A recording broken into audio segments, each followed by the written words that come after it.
Estamos chegando com o Esporte em Debate aqui na tela da TV Assembleia, canal 51.2 e também na TVN, canal 17. A partir de agora, vamos destacar o esporte em dimensão maior na sua televisão. E olha só, gente, no Esporte em Debate de hoje, que eu convido a todos a ficarem ligados, você vai ver. São José surpreende o Maranhão Atlético Clube, vence de virada no Estádio Castelão. Você vai ver ainda uma entrevista exclusiva com o secretário de Estado, Esportes e Lazer, Rogério Cafeteira. Ele faz um balanço do ano de 2019 e apresenta os projetos e perspectivas para 2020. E mais, Julianina e Carol Hertel intensificam treinamentos visando competições em 2020. Tudo isso e muito mais no Esporte em Debate, que já começou. E nós começamos o Esporte em Debate, olha, de braçada, gente, porque nesta temporada 2020, Carol Hertel e Julianina, que foram muito bem em 2019, elas estão com tudo e não dão prosa a ninguém. Já intensificam os treinamentos visando uma belíssima temporada 2020. O ano começou e Julianina reforçou os treinos na piscina para participar pela seleção brasileira na categoria absoluto do Campeonato Sul-Americano, em Buenos Aires, na Argentina, de 31 de março a 6 de abril. É muito boa, a gente começou os treinos bem cedo, visando principalmente o Sul-Americano, que é agora no início do ano. Então a preparação mudou um pouco, as coisas estão sendo mais rápidas do que nos outros anos por causa das datas. E a gente está bem focado nisso. Como é que está teu ritmo de treinamento?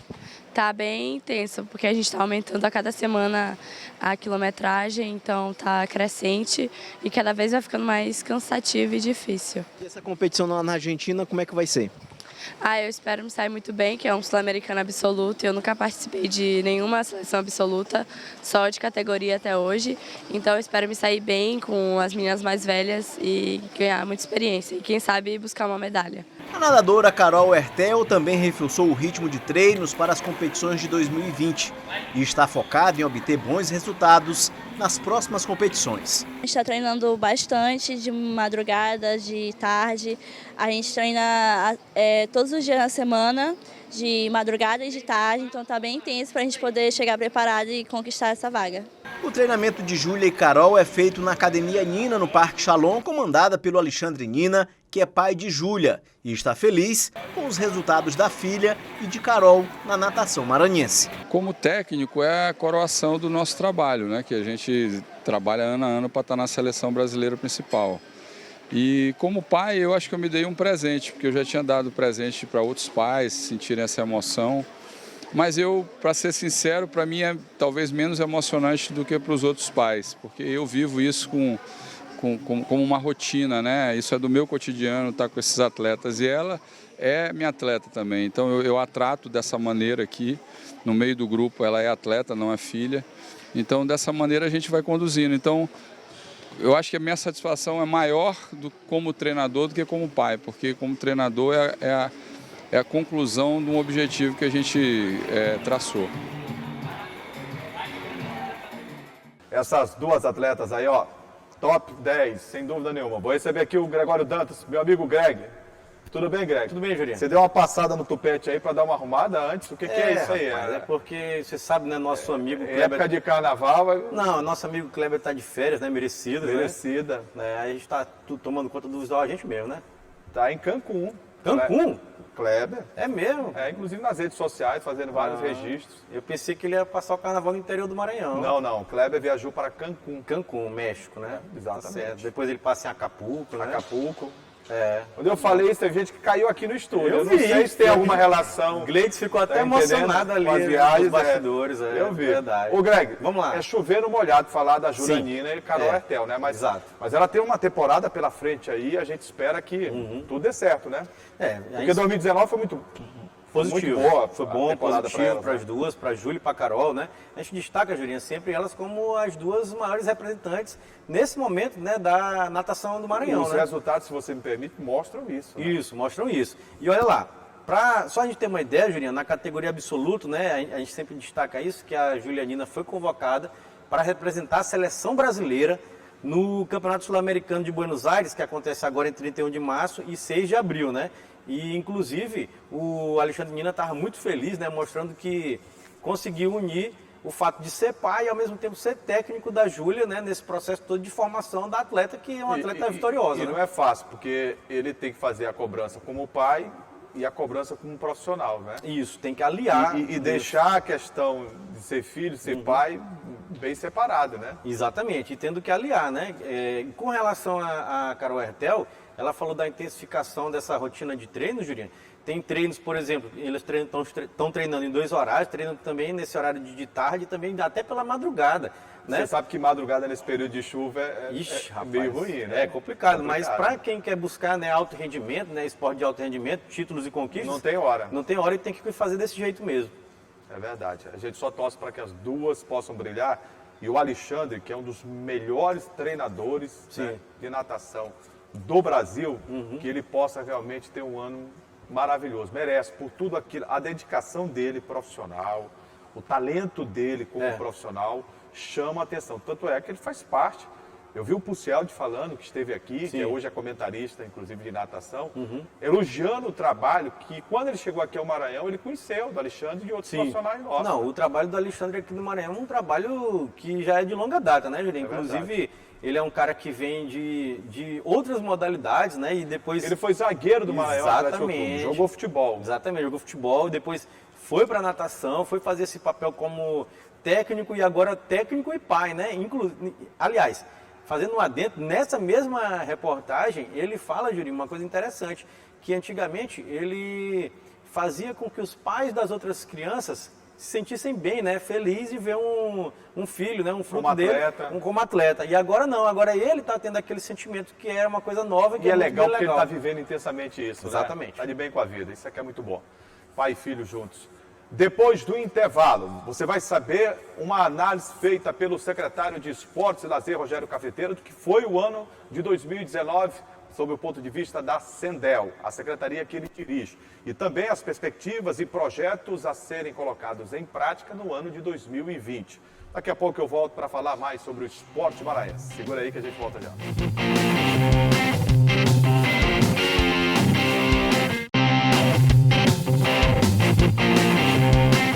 A gente começa esse bloco para falar sobre perspectivas, cenários para 2020 e uma análise do que foi 2019, feita pelo secretário de Esportes e Lazer do Estado, da CEDEL, o ex-deputado, líder do governo na Assembleia, Rogério Cafeteira. Ele bateu um papo interessante com a repórter Milena Dutra, fez a avaliação do que foi 2019 e já projetou, né, o 2020 e tudo aquilo que a CEDEL pretende realizar ao longo deste ano. O secretário estadual de Esportes e Lazer, Rogério Cafeteira, fez um balanço das ações desenvolvidas pela CEDEL em 2019 e classificou o ano passado como positivo para o setor. Entre os destaques está a Lei de Incentivo ao Esporte, que possibilita isenção fiscal para a empresa que financiar projetos esportivos no Maranhão. O esporte não é feito só de campeões. Acho que a importância maior do esporte é a formação do jovem. E aí nós temos uma série de projetos que são financiados através da Lei de Incentivo Fórum Jaracati, que é uma iniciativa que o governo já apoia há alguns anos, em parceria com a Equatorial, que tem um resultado muito positivo com as crianças da comunidade. Então, assim, é uma gama de ações muito grande. Rogério Cafeteira também destacou a importância da regulamentação do Fundo Estadual de Esportes, aprovado pela Assembleia Legislativa e que tem como finalidade prestar apoio financeiro a projetos voltados à prática do esporte e lazer. A priori, nós vamos fazer algumas recuperações de praças esportivas ali na Lagoa. Nós já demos início, faremos no Itapiracó, faremos também aqui no Aterro, faremos também projetos junto com as federações. Eu tenho uma atenção especial também e quero colocar isso como prioridade no esporte, no para-esporte, na inclusão de pessoas com deficiência física, mas também com especificidades e questões intelectuais, para que a gente use também isso como uma ferramenta de inclusão. Quanto às reformas do Complexo Esportivo Canhoteiro, que inclui o ginásio Castelinho, o secretário explicou o atraso das reformas e ressaltou que as obras serão intensificadas. Nós vamos fazer uma reforma agora em todas as nossas praças estaduais aqui em São Luís. Rubem Goulart, Gilberto Alves, as 2 praças, os outros 2 ginásios que fazem parte do complexo do Castelinho. O Castelinho, né, que a gente já é uma coisa que se arrasta há um tempo, independente da nossa vontade, nós queríamos ter feito, já ter entregue, né, no momento em que houve o sinistro, isso vai já fazer, está próximo a fazer 1 ano, na quarta-feira de cinzas. O governador determinou que nós fizéssemos o mais rápido possível. O caminho naquele momento era uma contratação emergencial, que depois, durante esse processo, nós vimos que não seria possível, ou seria arriscado. E eu prefiro, daqui a alguns anos, ser criticado pela demora do que ser acusado de ter feito alguma contratação que possa ser questionada no futuro. O secretário estadual, Rogério Cafeteira, também apontou projetos para 2020, entre eles o programa Bolsa Atleta, lançado na última semana pelo governo do estado. O Maranhão vai pagar R$ 500 por mês durante 1 ano para cada atleta, enquanto o governo federal paga R$ 370. Então isso mostra a preocupação que a gente tem com o futuro dos nossos atletas. O Bolsa Atleta não é a única forma de incentivar o esporte, nós já falamos aqui sobre a lei de incentivo, que tem uma abrangência muito grande e a gente tenta contemplar, e esse ano será uma determinação minha para que a gente contemple o maior número possível de jovens, adultos e também a terceira idade. Sobre o incentivo ao esporte entre crianças e adolescentes, o secretário falou da parceria com a Secretaria de Educação para a prática de esportes nas escolas públicas do estado. Sem dúvida, o esporte é uma ferramenta importantíssima na formação do cidadão. Eu digo que você criar um campeão é uma consequência. Eu acho que o principal foco do esporte é na questão dos hábitos saudáveis e na formação do cidadão. A gente tem feito uma aproximação grande para um trabalho em parceria com a Secretaria de Educação, do secretário Felipe Camarão, que dispensa elogios e tem feito um grande trabalho. Nós vamos focar agora juntos para que a gente possa fazer isso. Ô Greg, tem muita coisa, né, para ser feita nesse ano de 2020. Exato. A gente espera, por exemplo, a questão do Castelinho, né, seja resolvida, né? Do parque aquático, também começa a trabalhar nesse sentido, né?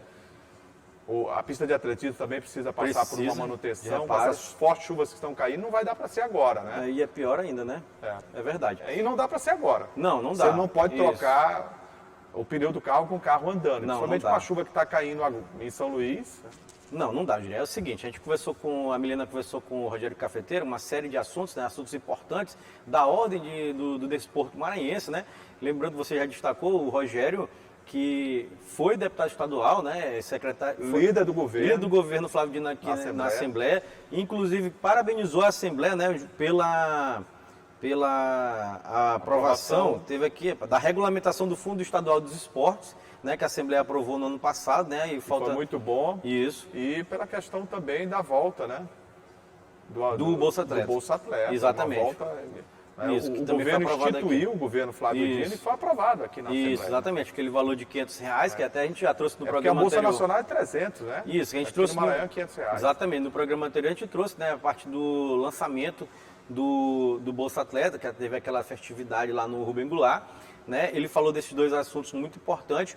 O Rogério também abordou, Julinho, que você estava destacando, a reforma de alguns pontos importantes do Complexo Canhoteiro, né? Além do Castelinho, que teve aquele problema no Carnaval do ano passado, foi até o teto. Na quarta-feira de cinzas, teve ainda... Vai completar 1 ano, né? Isso, vai completar 1 ano e teve aquele ainda assim, uma peculiaridade que a equipe do Sampaio Basquete estava treinando lá, o feminino, né? Nesse dia não treinou. Nesse dia felizmente não treinou. E haveria um evento religioso lá. Isso, exatamente. E aí, o Castelinho ainda está passando... Deus faz tudo perfeito, né? Exatamente. E o Castelinho ainda está passando por esse processo de reforma, né, do ginásio. Também falou da reforma do parque aquático, que isso aí já é um problema histórico, né? Todo mundo que passou nessa Secretaria de Esporte não conseguiu dar jeito nesse parque aquático, né, que é um problema crônico ele sabe aqui. Que vai ser cobrado bastante por isso, né? Não, exato. E já está sendo cobrado, né? Porque lá inclusive, né, uma coisa que eu gosto sempre de lembrar, aquele ponto ali das adjacências ali do Canhoteiro, no parque aquático, virou um ponto perigoso. até para a população ali, porque eu já vi, por exemplo, pessoas consumindo drogas ali nas adjacências, pessoas ali, tentativa de assalto, quando a pessoa sai do jogo ali, é perigoso. Então, precisa realmente ter uma função, né? E que ela tem a função, só que não está sendo utilizado para isso, né? Justamente para transformar a vida dessas pessoas. Exatamente. O esporte é um instrumento, e eu não me canso de falar isso, Greg, poderosíssimo de inclusão social e de transformação de vida social. Não, é verdade, o esporte... Ele transforma a vida das pessoas. E mais barato, né, Juliano? Porque tem gente Porque você investir no esporte está provado já cientificamente, está provado já por grandes analistas, por grandes instituições que estudaram cientificamente o fato. Cada centavo que você investe no esporte, você deixa de investir na construção de presídios, no combate à violência. Você diminui os gastos em relação a uma possível prevenção imediata, o tratamento, porque ele previne. Questão de saúde, da saúde pública. O outro ponto também interessante da entrevista do Rogério, Julinho, foi quando ele falou da parceria entre a Secretaria de Estado de Esporte e a Secretaria de Educação para levar esses projetos, né, programas da CEDEL para dentro das escolas públicas do Estado do Maranhão. Então, foi outro ponto também que a gente tem que lembrar, porque é justamente esse processo, né, de levar para as crianças, né, para os adolescentes, o esporte como transformação de vida, né? Então, parabéns ao secretário por todos os projetos. Fez o balanço de 2019, né, e fez todo esse planejamento para 2020, tomara que dê tudo certo. Tomara que dê tudo certo, Castelinho volta a ser palco dos grandes eventos. Está na hora já, né? É o maior ginásio, sim, né, do Maranhão. E ele tem esse desafio, já iniciou com esse desafio, né, à frente da CEDEL, de colocar de pé de novo o ginásio Castelinho, né? Sim, está na todo hora. O complexo está uma arrumada, uma melhorada. Está né? precisando também. Depois do intervalo, destaque para o Campeonato Maranhense Centenário. Vamos falar de Copa do Nordeste e também de Copa do Brasil, porque o Sampaio foi eliminado pelo Águia Negra. E o jogo Motoclube Fluminense, ele pode ser adiado outra vez. Segura aí que daqui a pouco a gente volta.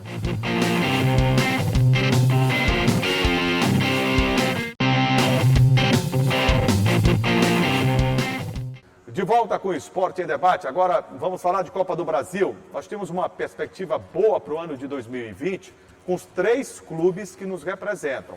Falo de Imperatriz, que enfrentou o Vitória e caiu fora em casa, porque não conseguiu ganhar. Do Sampaio Corrêa, que enfrentou a equipe do Águia Negra, o desconhecido Águia Negra do interior do Mato Grosso do Sul. Mas, Greg, foi esse justamente desconhecido Águia Negra que triunfou frente ao Sampaio da Série B do Campeonato Brasileiro. Um time que tinha o favoritismo. Total. E está provado que favoritismo no futebol, ele só demora um pouco, né, a ser quebrado. Né? Ainda mais em mata-mata. O Águia Negra venceu o jogo por 2-1, jogou bem diante do Sampaio.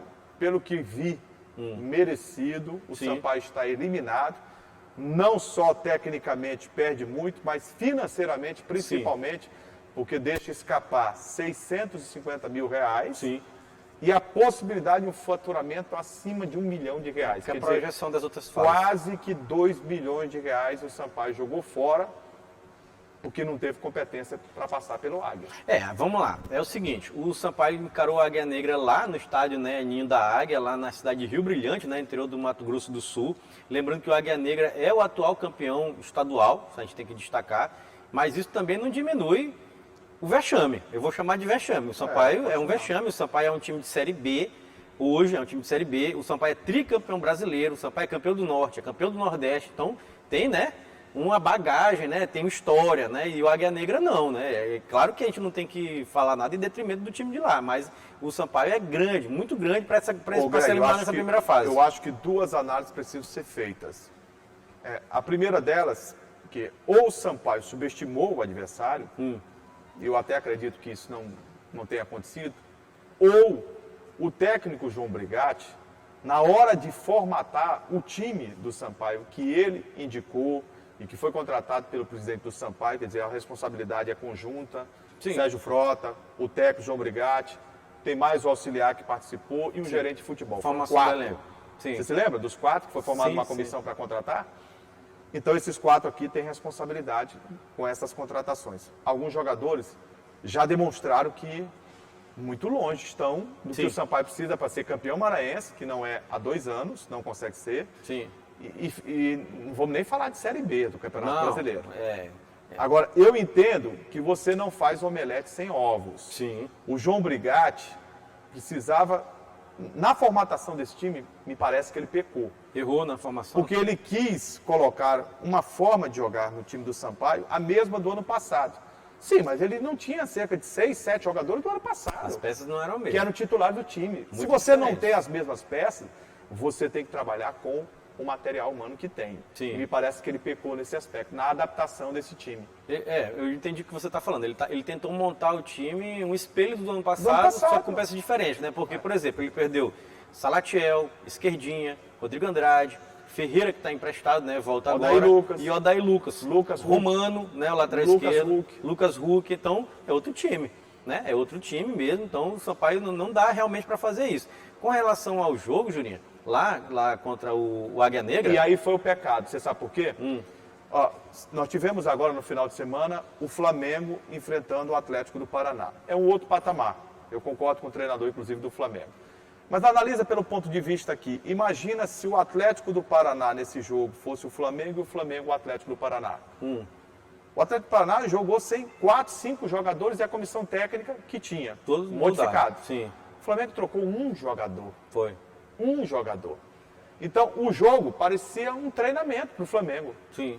O Gabigol pegava a bola pelo lado direito aqui, via a passagem e na medida lançava para o Bruno Henrique. Sabem tudo que O Arrascaeta Sim. flutuava pela intermediária, aparecendo pelo lado direito como opção, para pegar o rebote na entrada da grande Sim. área. Treinamento. Sim. Então, se você mantém, Já se conhece, né? você mantém uma base, você ganha conjunto Claro. e ganha 60% de um trabalho. Lógico. Se você não tem essa base, você tem que refazer, inclusive, o seu conceito. O trabalho, Concorda comigo? Concordo. E o trabalho do Sampaio é um trabalho que praticamente está sendo feito do zero, depois que teve esse jogador, essa barca todinha, que foi embora, que a gente acabou de elencar aqui.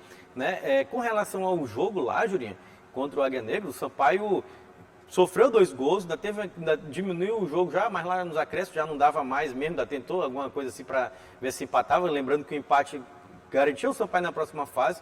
O prejuízo é gigantesco, tanto histórico, Quase 2 milhões de reais. histórico quanto financeiro, 650 mil agora. Aí teria... Desde 2013 o Sampaio não caía na primeira fase da Copa Exatamente. do Brasil. São 7 anos. Campinense, né? Foi o Campinense, foi um nos jogo pênaltis. lá, o outro aqui. Isso, o Sampaio perdeu aqui nos pênaltis. Exatamente.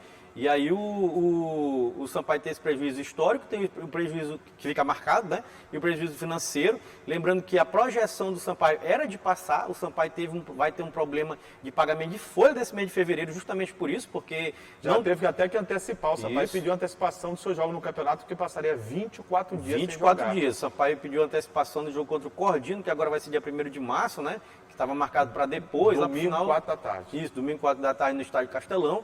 Teve essa antecipação de planejamento da equipe, né? Porque precisou mesmo. Foi uma surpresa, né? Foi uma surpresa total. Como também foi uma surpresa a 4ª rodada do Campeonato Maranhense no Castelão. Jogaram o Maranhão Atlético Clube e São José. O Maranhão precisava da vitória para chegar à liderança. Mas quem foi ao Castelão pensou que o São José era o MAC e o MAC era o São José. Campeonato Maranhense. O São José começou melhor em campo, dominando a posse de bola e tentando criar oportunidades.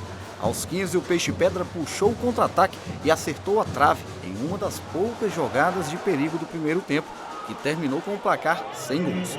Na volta do intervalo, o Maranhão voltou melhor e abriu o placar após cobrança de escanteio de Samuel. Maicon subiu e marcou de cabeça. Mas em seguida os visitantes se restabeleceram na partida e marcaram um gol de empate aos 31 com Bruna. A virada do Peixe Pedra veio nos acréscimos. Carioca cruzou o rasteiro e Jô não dispensou. Fim de jogo, de virada, MAC 1, São José 2. Um trabalho organizado taticamente, organizado fisicamente. Ele tem resultado. Qualquer uma equipe considerada, entre aspas, pequena, quanto uma grande, organizada dentro de campo, ela se dificulta. E foi isso que aconteceu hoje, né? Com todo respeito ao trabalho do professor no MAC. Mas a gente saiu com os 3 pontos, tudo que a gente queria. Parabéns a toda a diretoria, aos atletas pela entrega. Deixou tudo dentro de campo hoje, deixou tudo. A 4ª partida nossa, o nosso forte é o setor defensivo, aonde não se expõe. Em momento algum, nas partidas que nós fizemos, nós ficamos expostos. Hoje, o emocional nosso estava lá embaixo. Fizemos o gol no momento que voltamos melhor no segundo tempo, né? Uma substituição do Jefferson para o lugar do Paulo. A entrada já do Davidson, justamente para que a gente pudesse criar um poder de fogo mais forte. tomamos o gol e abalamos, porque até então não havíamos sofrido esse tipo de situação. E para piorar mais as coisas, tomamos um no segundo, a virada. Trabalhar, não podemos baixar, sentimos o golpe, sim, e vamos buscar porque tem o campeonato pela frente e agora é o momento que começa a funilar. E afunilando nós temos que somar pontos. 4, 3, 2, 1. Ô Greg, por que a chamada foi assim? Por quê? Porque só um time jogou. Foi? Foi. Né? São José. Ronaldo II estava lá jogando, viu? Foi acompanhar de perto ele lá, o jogo. Eu vi.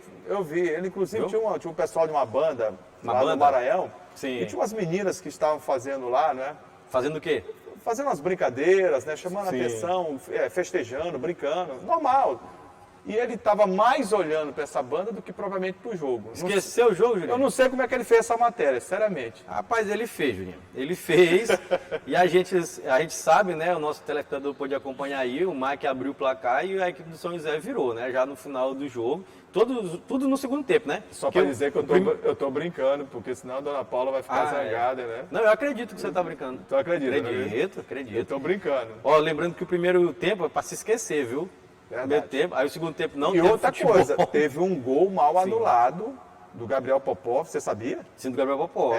Ele tinha condições normais. Ou seja, ainda ia ampliar ainda o normais, José, né? A situação dele era normal, lista. E o árbitro acabou marcando impedimento que não houve. Pois é.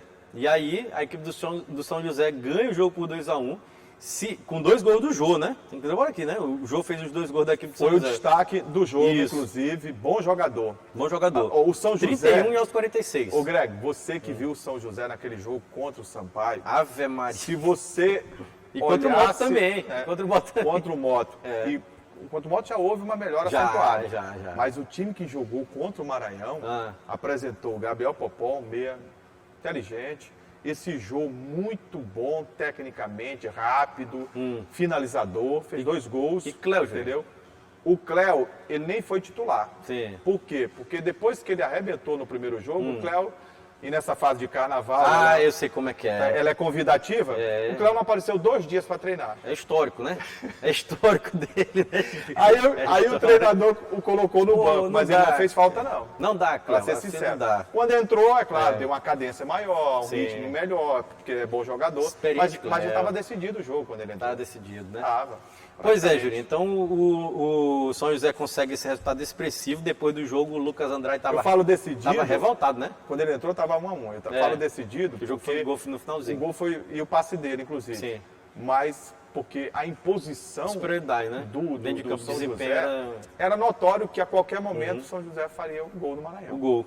Como fato, né? Julinho, o Lucas Andrade, quando acabou o jogo, reclamou demais. Falou mal dos jogadores.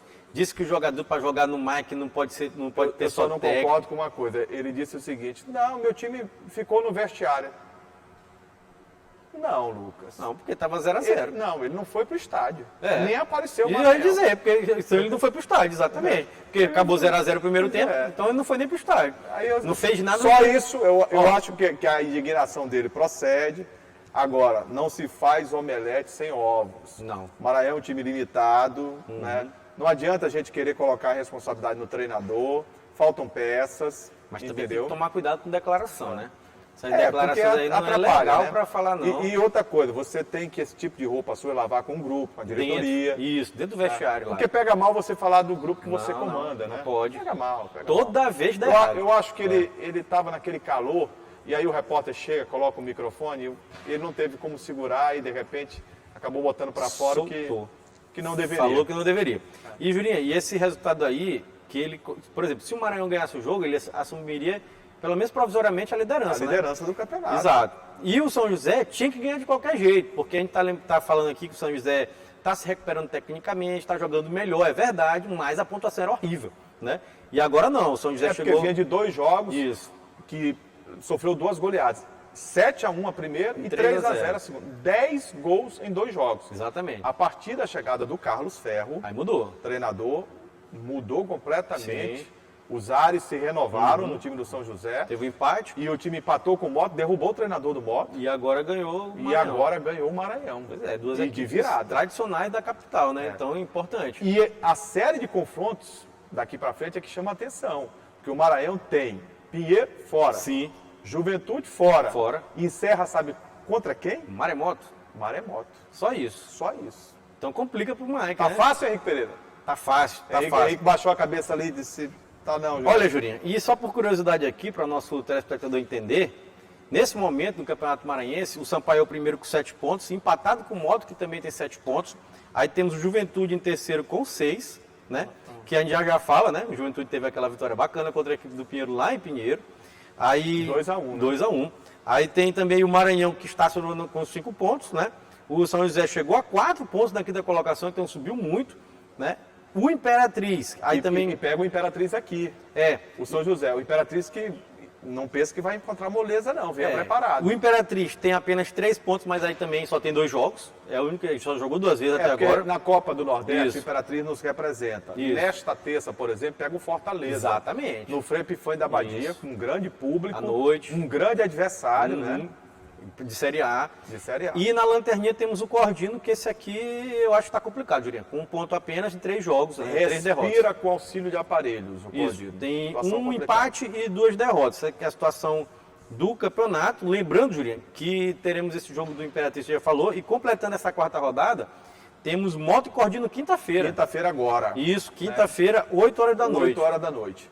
E o Pinheiro, Sobre né, o Motoclube, daqui a pouco a gente fala, Ah, porque o Juventude obteve uma grande vitória, Foi. se recuperando na competição, venceu o Pinheiro, 2-1 foi o resultado, Foi. o resultado que fez o Juventude crescer também na tabela de classificação. Olha o Juventude aí. Foi. E olha lá, o primeiro gol do Juventude foi O marcado. Juventude mandou alguns jogadores que não queriam nada, embora. Foi. O primeiro gol foi marcado, foi domingo, né? O jogo realizado domingo agora no Costa Rodrigues, lá em Pinheiro. Meu amigo Augusto Barros está revoltado. Tá brigando lá. eu imagino. Ele foi assistir o jogo lá e ficou revoltado.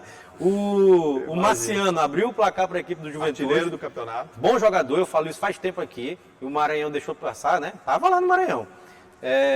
O Joel empatou ainda no primeiro tempo, né? E o gol da vitória do Juventude veio com Índio Potiguar, que veio contratação, né? Que veio de fora, aos 10 minutos do segundo tempo, né? E aí que mudou toda a O realidade. Juventude mandou o Felipe Costa embora, Cleitinho. mandou o Cleitinho embora. Uma barca lá grandona. A barca saiu Levou cheia, um né? monte de gente. Foi isso. Mas fez bem, porque acabou ganhando o jogo, né? Ganhou, se recuperou na tabela, né? Subiu, né? Subiu, chegou na 3ª colocação. Ô Greg, o Moto Clube de São Luís se prepara para enfrentar a equipe do Cordino nesta quinta-feira, 8 da noite, no Castelão, sob o comando do técnico Dejaí Ferreira. Até aqui, técnico do Motoclube. Não vou estar com essa história de interino. Não, técnico do Motoclube. De acordo com a própria comissão. Até com respeito ao E profissional. a diretoria disse que foi efetivado. Tá. Copa do Brasil. O Moto tem um jogo contra o Fluminense. Tem. A CBF foi castigada. Porque ela mudou para atrapalhar a vida do Moto. Foi. Né? Dia 12 seria o jogo Moto e Fluminense aqui no Castelão. O Fluminense pediu, porque tinha um Flamengo na semifinal da Taça Guanabara. Perdeu. Qual era o lógico? Ainda teve isso, perdeu. E perdeu o Só- jogo. só- Também sofreu o castigo. É. Qual era a lógica? Você altera o campeonato estadual. Uma competição nacional, não. Lógico. Como o Fluminense é gigante, Sim. a CBF adora os gigantes, a CBF privilegiou o Fluminense em detrimento do Moto, que já tinha começado a venda de ingressos. Mais uma vez, né? E aí marcou o jogo para quarta-feira de cinzas, depois Isso. que a torcida rubro-negra gastou o dinheiro todo no carnaval. 9h30 da noite. 9h30 da noite. E aí, a Polícia Militar, acertadamente, Do Maranhão, diga-se de passagem, né? que tem um compromisso com o cidadão em 217 municípios, Sim. né, vai estar com um plano operacional, De disse o sexta- Coronel Ribeiro, inclusive aqui na TV Assembleia, em várias entrevistas, no programa da Elda, em vários programas aqui Foi. na Rádio Assembleia também. De sexta a quarta-feira de cinza. E ele disse o seguinte: nós não temos contingente para um jogo dessa envergadura, já que os policiais terão no meio do caminho folga e deslocamento do interior para a capital, para o E quartel da Polícia Militar. E destacando que quarta-feira ainda é a Operação Carnaval. Exatamente. Ainda está tendo. Então ele né? comunicou que a Polícia Militar não tem como trabalhar Não tem nesse condições. jogo. A federação pegou o ofício da Polícia Militar e mandou para a CBF. A CBF até aqui não se manifestou. Sim, Daqui até a pouco até esse momento, né? eu acho que daqui a pouco ela se manifesta para adiar o jogo. Ou, se não quiser adiar, vai bancar a segurança privada. Eu acho que ela não vai fazer isso pela dimensão de um jogo Moto e Fluminense, que deve ter aí 20, 25 mil, essa é a expectativa de público, 30 mil torcedores. Bora lá, Juninho. É fácil resolver, é só querer, né? Para mim, eu tenho uma sugestão, posso dar para a federação, para a CBF, para todo mundo. O jogo não é quarta-feira, 9h30 da noite, tá marcado? Faz quinta, 9h30 da noite. Dá para resolver? A dia. Pronto, um dia, tá resolvido, né? Era uma medida simples. Agora, se a gente sabe se o calendário, se eles vão gostar dessa mudança no calendário, a gente não sabe. Não, o Fluminense está fora da Taça Guanabara. Pois é, não tem jogo mais. Tá entendendo? Isso. O Moto já tem um calendário alterado em relação ao campeonato estadual. O Moto joga dia 20. Exato, joga dia 20. Já alterou o Superclássico contra o Sampaio. Dia 20, jogaria dia 27. É. Tranquilo. Pronto, eu acho que a sugestão seria mais, né, plausível, né, para todos, né? Dá tudo tranquilo. Tomara que dê certo. Agora, assim, eu concordo com a Secretaria de Segurança, sim, tá certo. A Polícia Militar não tem condição. A prioridade é o cidadão. Não tem, é impossível. Você sabe que no carnaval, Isso. por mais que a gente peça para que cada cidadão brinque, mas que vá para a avenida, passarela, circuitos, né, desprovido de qualquer sentimento de vingança, de ódio, de raiva, entendeu? Mas acontecem os exageros, principalmente com bebida. Sim. E isso leva o quê? Alguns índices de violência. Aumenta. A polícia o quê? Tem mais trabalho durante o carnaval. Lógico. Como é que você tira esse contingente dos circuitos? Ano passado nós tivemos um carnaval aqui com um mundo de gente nas ruas, né? Este ano vai ser maior. A perspectiva é essa. E você tira esse contingente para botar num jogo que é privado, diga-se de passagem. É privado. É um evento privado. E uma coisa que você destacou, com um time de Série A, campeão brasileiro. E que tem público aqui no Maranhão. E que tem torcida aqui no Maranhão. E que com certeza vai vir gente de cidades próximas assistir, de Teresina, de Belém, de Fortaleza, com certeza. Então a expectativa é grande. É você privilegiar o cidadão. Tanto, eu acho que a medida acertada da Secretaria de Segurança Pública com relação ao carnaval, como propriamente, não adianta você assumir uma responsabilidade que pode falhar. Olha, e com segurança você não pode falhar, né? Não, e outra coisa, também não, eu espero que... Teve uma vez, tu lembra que Natanael disse que garantia a segurança? Não, ele não vai fazer isso, não é possível. Não é possível que ele faça isso. Não se meta a fazer isso. Não, mas a gente tem que se precaver, né, Diego? Tomara que ele não se meta nisso. Ele fez isso no campeonato estadual. Foi. Era um jogo de Copa do Nordeste e ele disse, não, eu garanto. Tal, Copa do Nordeste. Que era intervalo de estadual para Copa do Nordeste. Aí ele, não, garanto, pode ter sim, eu vou botar lá. E eu não assumiria. Não pode. Isso. Não pode. E nem aconselho. Não, ele é inteligente, é claro, não... Isso. A situação tem que ser resolvida pela CBF e pela Federação. Exatamente. O Moto é mandante? Tem responsabilidade? Tem. Mas se a própria Secretaria de Segurança Pública não garante, por que o Moto vai estar... Não se meta. Não se meta. Deixa eles resolverem, né? Exato. Chegamos ao final do Esporte em Debate. Nosso muito obrigado pelo carinho da sua audiência de sempre. Lembrando, toda segunda-feira nós temos esse encontro marcado aqui na TV Assembleia, canal 51.2 e também na TVN, canal 17. Ô Grego, os canais de interação para que o público possa participar. Pois é, o telespectador pode contribuir com o nosso programa através dos nossos canais de interação. Primeiro é o nosso site, que é o al.ma.leg.br/TV. Tem também o telefone da nossa redação, que é o 3269-3028. E o nosso WhatsApp está passando aqui embaixo da sua tela. Posso mandar um abraço especial? Pode sim. Estou aqui nos estúdios com os caras, a figura humana mais gentis, maravilhosos que a gente conhece, um grande profissional, Henrique Pereira. Uma pessoa de ouro. Diretor do núcleo de rádio, né? Nosso coordenador do núcleo de rádio da Rádio Assembleia. Um exemplo, rapaz. Cronista esportivo renomado. Isso. Grande repórter. Altíssima capacidade intelectual. E um amigo, né? Um amigo. Obrigado ao Ricardo. Ricardo. Visual novo, você já viu? Qual visual? Ricardo, olha aí. Ele deixou um topete. Jânio, que está ali, tá entendendo? Trabalhando. O Bispo, muito obrigado. Valeu, Bispo. Frank, muito obrigado, Samuel, todos. Valeu, Frank. E eu deixei para abraçar o Gleidson por último, Por quê? porque eu ia dizer, o Gleidson hoje foi impecável. Aí sabe o que acontece? O que acontece? Quando você estava falando aí, ele se enrolou no fio, caiu. Foi um Caiu. barulho. O telespectador deve ter ouvido. Um barulho que você ouviu aí Foi o Gleidson se enrolando com o fio aqui. Ele chega atrasado? Toda vez. Toda vez. Toda Ele sai vez, enrolando com o fio. Tá entendendo? Tá certo. Mas é um cara formidável. Gente boa demais, rapaz. Dormindo. Gente, um grande abraço, obrigado pelo carinho da audiência e até a próxima, gente. Tchau, galera. Tchau. Valeu.